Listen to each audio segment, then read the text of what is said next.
அந்த சங்கீதா வந்து divorce case file பண்ணதை பற்றி தான் நான் இப்போ பேச போகிறேன். பட் அவங்களோட பர்சனல் விஷயத்துக்குள்ளே நான் போகல.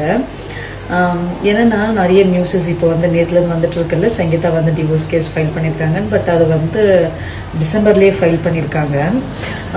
எனக்கு என்ன சர்ப்ரைசிங்காக இருக்குன்னா, டிசம்பரில் ஃபைல் பண்ணது ஏன் வந்து அப்போது ரொம்ப பரபரப்பாகாமல் இப்போ வந்து ஏன் அந்த கேஸ் வந்து பரபரப்பாக இருக்குது. அதுவும் இல்லாமல் அந்த பெட்டிஷனை வந்து இப்போ யார் ரிலீஸ் பண்ணாங்க அதை பற்றி தானே நம்ம ஃபஸ்ட்டு பேசணும். அதை விட்டுட்டு சங்கீதா வந்து விஜய் டிவோர்ஸ் பண்ணுறதுக்காக கேஸ் போட்டிருக்காங்க, விஜய் இது பண்ணியிருக்காங்க அதை பண்ணியிருக்காங்கன்னு ஏகப்பட்ட கம்ப்ளைண்ட்ஸ் வருது. பட் அதை யார் வந்து வெளியிட்டாங்க, அந்த பெட்டிஷனை யார் வந்து ரிலீஸ் பண்ணாங்க, அவங்கள நாங்கள் கண்டுபிடிப்போம் அப்படின்ற மாதிரி எந்த நியூஸ்லாம் சொல்லலையே.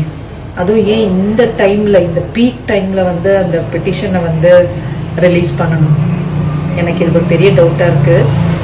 அண்ட் இது எனக்கு மட்டும்தான் இந்த டவுட் இருக்கா, இல்லை உங்களை யாராக்காச்சும் ஒருத்தருக்கு இந்த டவுட் இருக்கா அப்படின்றத சொல்லுங்கள். என்னதான் இருந்தாலும் நான் மாற மாட்டேன். என்னோட ஓட்டு டிவிகேக்கு தான், விஜய்க்கு தான்.